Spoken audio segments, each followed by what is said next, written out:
सबसे पहले शुरुआत हम प्रोफेसर अनवर पाशा साहब से ही कर लेते हैं। अनवर पाशा साहब, ये क्या मामला है? कई लोग कह रहे हैं 2 वोटर आईडी है, जबकि तेजस्वी एक एपिक नंबर दिखा रहे थे और वोटर लिस्ट में कोई और एपिक नंबर दिख रहा है। क्या मामला है भाई, जरा बताइए। तमाम ऑडियंस को और आपको मेरा आदाब। ये पूरी सियासत है। 2 वोटर आईडी है क्या तेजस्वी के बिहार पास? में जिस तरह के सर्वेज की रिपोर्ट्स आ रही हैं, एक तरह से 20 साल की जो एंटी इनकम्बेंसी है डबल इंजन सरकार के खिलाफ, उसके खिलाफ एक लहर चल रही है। तमाम सर्वेज ये बता रहे हैं कि हमारे नेता श्री तेजस्वी यादव जी सबसे आगे हैं और सबसे मकबूल, सबसे लोकप्रिय, पॉपुलर लीडर। ये वाली बात तो होगी पाशा साहब भाई, तो अभी तो मैं जरा पूछ रहा था। इसके पीछे का जो सबब है, पस मंजर है, उसको बताना भी जरूरी है। ठीक है, ठीक है। इसी वजह से ये पूरा जो SIR है जो कंडक्ट किया जा रहा है बिहार में, जिसका फैसला लिया गया, कब लिया गया फैसला? 24 जून को अचानक। किसी अपोजिशन के पार्टी के साथ कोई कंसल्टेशन नहीं हुआ, उनसे कोई इस पर डिस्कशन नहीं हुआ, जबकि फरवरी में समरी रिवीजन हो चुकी थी इलेक्टोरल रोल की। इन तमाम चीज़ों से अगर आप देखें कि ये अचानक फैसला, और उसके बाद जो कुछ लिस्ट सामने है, 65 से 70 लाख लोग लिस्ट से बाहर हैं। बिहार में इसके खिलाफ एक बड़े आंदोलन की तैयारी हो रही है और उस आंदोलन के लीडर हमारे श्री तेजस्वी प्रसाद यादव जी हैं। ये पूरा जो एक तरह से एक फैब्रिकेटेड जो पूरी कहानी तैयार की जा रही है कि 2 उनके पास एपिक कार्ड है, एपिक है यानी जो उनके कार्ड हैं इलेक्टोरल कार्ड है। कोई 2 कार्ड नहीं है, उनके पास एक कार्ड है जो उन्होंने कल प्रेस कॉन्फ्रेंस में शेयर किया और कहा कि ये हमारे पास हमारा ये कार्ड है। और तो मैंने अलग-अलग नंबर का क्या जब मैंने उसको क्लिक किया, कहा उन्होंने, हमारे नेता श्री तेजस्वी प्रसाद यादव जी ने, कि जब मैंने क्लिक किया वेबसाइट पे जहां पे हमें चेक करना था कि हमारा कार्ड है या हमारा नाम है या नहीं, तो उसके बाद आया कि मेरा ये नाम इस नंबर से कोई एग्जिस्ट नहीं करता है इलेक्शन कमीशन के लिस्ट में। इसलिए उन्होंने कहा कि मेरा नाम तक नहीं है उसमें। उन्होंने प्रेस कॉन्फ्रेंस के सामने कहा, दिखाया, उसकी डिटेल बताई और क्लिक करके वहां देखा गया, तो यही रिजल्ट आ रहा था कि ये इस नाम का कोई उस लिस्ट में कोई है। ठीक है, अभी जो नोटिस जारी हुआ, तो उस पर जवाब ये देंगे। और इस पर जो 2 की बात की जा रही है, ये एक तरह से फैब्रिकेटेड एक इलेक्शन कमीशन और बीजेपी और वहां जो नीतीश कुमार जी की गवर्नमेंट है, उनकी ये पूरी साजिश है। और जाहिर है कि इस साजिश का पर्दाफाश बहुत जल्द हो जाएगा, हम उनको बेनकाब करेंगे।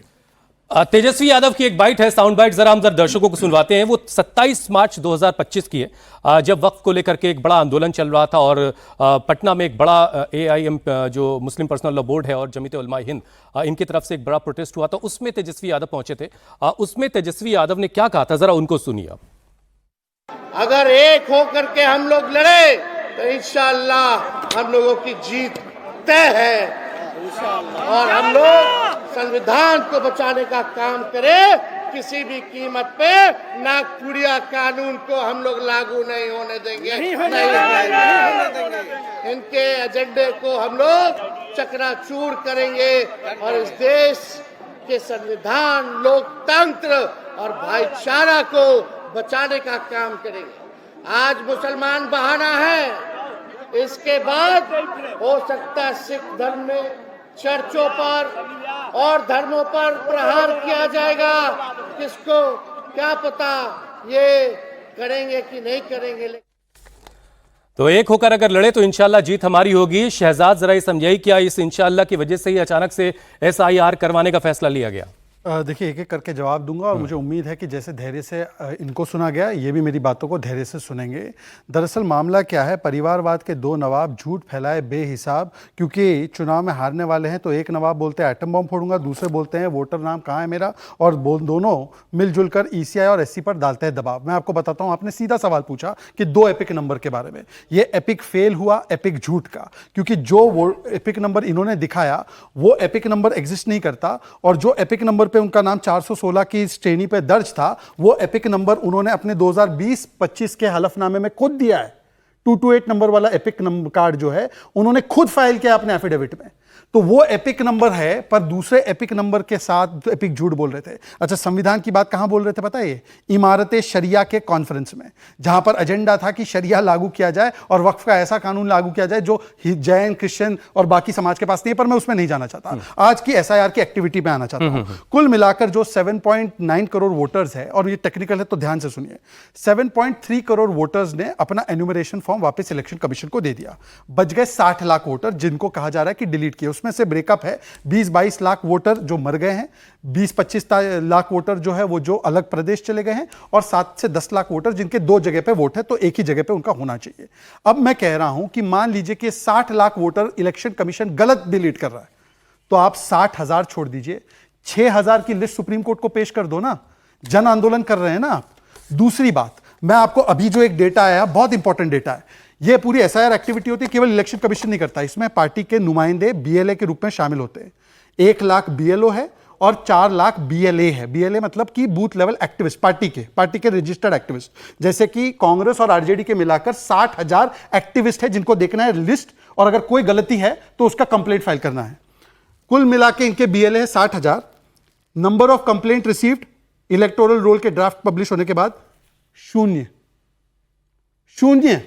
एक भी कंप्लेंट रिसीव नहीं। पूरा सुन लीजिए सर, मैं तो फिर भी कह रहा हूं कि छोड़ दीजिए, अगली हियरिंग में आप पेश कर दीजिए, या अभी यहां पर हुसैन जी के अगले शो में 60,000 नहीं तो 600 खड़े कर दो, 60 के नाम दे दो, या 60 BLA के कंप्लेंट दिखा दो, कुछ नहीं दिखाना है। ये वही लोग हैं जो कहते हैं कि जो EVM का फैसला आता है सुप्रीम कोर्ट से, तो मानने को तैयार नहीं है। अभी तीसरी बात मैं पूछना चाहता हूं कि राहुल गांधी ने कल बोला कि मैं एटम बॉम्ब फोड़ूंगा।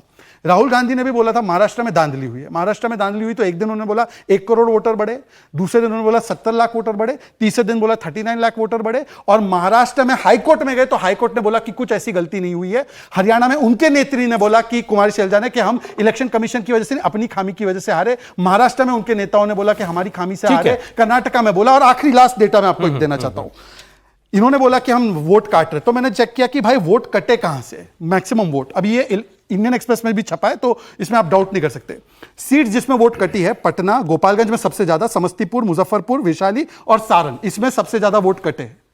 आपको पता है ये सारी सीट पे कौन जीता है? बीजेपी, जेडी और एलजेपी। क्या हम अपने ही वोटर काट रहे? तेलंगाना में 22 लाख वोट काटे इलेक्शन कमीशन ने, कांग्रेस चाहती थी 70 लाख वोट कटे। मध्य प्रदेश, राजस्थान में आवेदन देकर बोला 45 लाख वोट्स काट दो, आप काटे तो चमत्कार। और यहां पर जब वो इंटीग्रेशन हो जाए रोल का, तो गुनेगार। और तेजस्वी के 2 एपिक नंबर, मतलब चारा चोरी के बाद अब फॉर्जरी भी करने लगे तेजस्वी यादव। प्रोफेसर साहब, अब आप इसका जवाब जल्दी से दें, फिर उसके बाद मैं अगले मेहमान। अभी आपने सुना हमारे साथी जो ये जो BLA वाली बात है कि BLA की तरफ से कोई शिकायत, कितनी शिकायतें आई? उस पे आऊंगा मैं। अभी जब इन्होंने गुफ्तगू अपनी शुरू की, हमारे दोस्त शहजाद पूनावाला साहब ने तो ये कहा कि जो आपने क्लिप दिखाया था पटना में, जो एक वक्फ को लेकर के जो रैली हुई थी, उसके बारे में इन्होंने कहा कि वो रैली शरिया लॉ को नाफिज करने के लिए, शरिया कानून को लागू करने के लिए रैली बुलाई गई थी। पहला झूठ ये, वो रैली हुई थी वक्फ पर जो बिल लेकर के आई थी, जो पास किया था पार्लियामेंट में, और जो मुसलमानों के उस चैरिटेबल ऑर्गेनाइजेशन को, जो कॉन्स्टिट्यूशनल ऑर्गेनाइजेशन है, जो मिनिस्ट्री ऑफ ये माइनॉरिटीज अफेयर्स के तहत आता है, उसके तहत चलने वाला इदारा वक्फ, जिसमें इदारे का नाम बताना, अपनी जमीनें, इदारे का नाम बताओ। वक्फ बोर्ड है, इदारे का नाम बताओ। अरे वक्फ बोल रहा हूँ, वक्फ बोर्ड है। बताइए, जोर से बताइए। हुसैन मियां, जोर से बताइए। मैंने गलत क्या बोला? नहीं, मैंने गलत क्या बोला? इमारत शरिया उनका स्टेटेड ऑब्जेक्टिव लागू करने के लिए तेजस्वी इमारतें सनातन में गए साहब, ऐसे गुफ्तगू नहीं हुई, इमारतें ऐसे डिबेट में गए हैं। अभी आपने कहा था कि बीच में इंटरप्ट नहीं करेंगे। नहीं, मुझे झूठा करार दिया जा रहा है। वक्फ बोर्ड, वो जो 2 एपिक मैं कह रहा हूं, आप देखिए, आप लोगों को गुमराह नहीं कर सकते। जो फैक्ट्स उसको सामने आने दीजिए। क्यों बीच में आपको दर्द हो रहा है? आप फैक्ट सुनिए। मैं इमारत शरिया की बात नहीं कर रहा हूं, मैं वक्फ की बात कर रहा हूं, वक्फ बोर्ड की बात कर रहा हूं, वक्फ काउंसिल की बात कर रहा हूं। उसको बचाने के लिए इमारत शरिया के कॉल पर वो रैली बुलाई गई थी पटना में। इस फर्क को आप समझिए। शरिया लॉ नाफिज करने के लिए वो रैली नहीं बुलाई गई थी, इसलिए उनका झूठ मत बोलिए, status stand ये है, गुमराह शरिया मत चाहते कीजिए। हैं। वक्फ की जो जमीन है उसको हड़पना चाहती है सरकार। मुसलमानों के पास अपनी जमीन दान की हुई जो है उसको सरकार हड़पना चाहती है, और इसके लिए बिल पास किया था। उसके खिलाफ मुसलमानों ने अपने डेमोक्रेटिक राइट्स का मुजाहरा किया और पटना में उसकी हमारा शरिया की कॉल पर आकर के उन्होंने रैली की उसके खिलाफ। बीएलए की दूसरी बात, बीएलए की बात मैं आपको कर रहा हूं। सारी दुनिया जानती है, बीजेपी खुद ये क्लेम करती है कि वो दुनिया की सबसे बड़ी पॉलिटिकल पार्टी है और सबसे अमीर पार्टी है। बिहार में 17,000 करोड़ का घोटाला करके ये घोटालेबाज जो डबल इंजन की सरकार चल रही है, अभी सीएजी की रिपोर्ट आई है 2 दिन पहले, उसमें यह कहा गया है कि 17,000 करोड़ रुपए का कोई हिसाब सरकार ने नहीं दिया है और ये घोटाला है, ये महाघोटाला है, ये महाचोर हो। बोल रही है आपकी पार्टी, आपकी डबल इंजन की सरकार महाचोर है। आप चारा घोटाले की बात करते हैं। चलिए, अब 17,000 का जवाब दो, एपिक कार्ड का जवाब दो। 17,000 करोड़ घोटाले का जवाब बिहार की जनता मांगती है। आप जवाब आ रहा है क्या? एक जवाब नहीं है सरकार के जवाब आ रहा पास। है? सीएजी कौन है? किसकी संस्था है सीएजी? बीएलए ने कंप्लेंट क्यों नहीं की? सीएजी सरकारी संस्था, ऑडिट करती है। अरे मान्यवर बीएलए, आपके एक्टिविस्ट कंप्लेंट कितनी की? मैं भी, आप जब बोलेंगे तो मैं भी इंटरवीन करूंगा। पाशा साहब सवाल तो समझिए। आप गलत इंटरप्शन मत कीजिए। आपने जो गुमराही फैलाई है मैं उसको साफ कर रहा हूं। इसलिए जो 17,000 करोड़ का घोटाला हुआ है उसका जवाब भी देना होगा सरकार की तरफ से। उसका कोई जवाब नहीं है। बिहार की डबल इंजन सरकार की तरफ से कोई जवाब नहीं आया। रही बात बीएलए की और बीएलओ की। बीएलओ जो है, जो बूथ लेवल ऑफिसर है, वो इलेक्शन कमीशन वहां उसको अपॉइंट करती है। वो पेड होते हैं, वो सरकारी होते हैं। उसमें जो रिपोर्ट है कि मोर देन 50% जो उसमें कार्यकर्ता है वो बीजेपी के कार्यकर्ता हैं, जिनको बीएलओ बनाया गया है, क्योंकि सरकार में ये लोग हैं, अपॉइंटिंग अथॉरिटी आप लोग हैं। डीएम से लेकर के नीचे तक कौन है? सब सरकार के अधीन काम करने वाले लोग हैं जो बीएलओ को अपॉइंट करते हैं। रही बात बीएलए की, हमारी पार्टी गरीब पार्टी, इसीलिए मैंने शुरू किया था कि सबसे अमीर पार्टी बीजेपी है। हमारी पार्टी गरीबों की पार्टी है। हमारी पार्टी के पास पैसे नहीं है कि हम बीएलए अपॉइंट करें। अरे ब्लॉक लेवल एक्टिविस्ट, ये बूथ लेवल एक्टिविस्ट हम अपॉइंट करें, ये हमारे पास नहीं है। ये अब अलाउ कर रहे हैं। हमारे पास मैं खुद था बिहार में, मैंने बिहार का दौरा किया। हर ब्लॉक में जाकर के मैंने मालूम किया, देखा तो हाँ कोई भी हमारा बीएलए नहीं था, क्योंकि हम उनको पे नहीं। हुसैन साहब, ये इलेक्शन हमारे पास बीएलए नहीं है। चलिए, एक छोट सारे घोटाले हुए और तमाम सोशल मीडिया ने इसको दिखाया कि किस तरह से बीएलओ काम कर रहे हैं, किस तरह से भाजपा के अधिकारी, भाजपा की पार्टी के अधिकारी हैं, जो पार्टी के ऑफिशियल्स हैं, वो बैठ करके डीएम के ऑफिस में, वो बैठ करके ब्लॉक ऑफिस में, वो किस तरह से फॉर्म अपने तौर पर फॉर्म भर के साइन करके गलत सिग्नेचर के जरिए फोर्स सिग्नेचर करके फॉर्म भरे गए, जमा किए गए, और उसका नतीजा यह है कि आज जो लिस्ट आई है, पहली लिस्ट, उसमें हजारों खामियां हैं, हजारों गलतियां उस लिस्ट में मौजूद हैं, और उन पर रिपोर्ट की बात हम करते हैं। एक तो नहीं, लाखों कंप्लेंट्स आएंगी। अभी कल ही तो रिपोर्ट, कल तो भाई पहली तारीख को आई है, सुप्रीम कोर्ट में भी लाखों कंप्लेंट्स आएंगी और हम करेंगे। और दूसरा फेज शुरू होगा। हुसैन साहब, एक जुमला, ठीक है, दूसरा, ये तो पहली लिस्ट है। हुसैन साहब, आप थोड़ा पहली लिस्ट है, जिस लिस्ट में 65 से 70 हजार लाख लोगों को निकाल दिया गया विदाउट साइटिंग एनी रीजन। ठीक है, ये सारी बातें सबको पता है,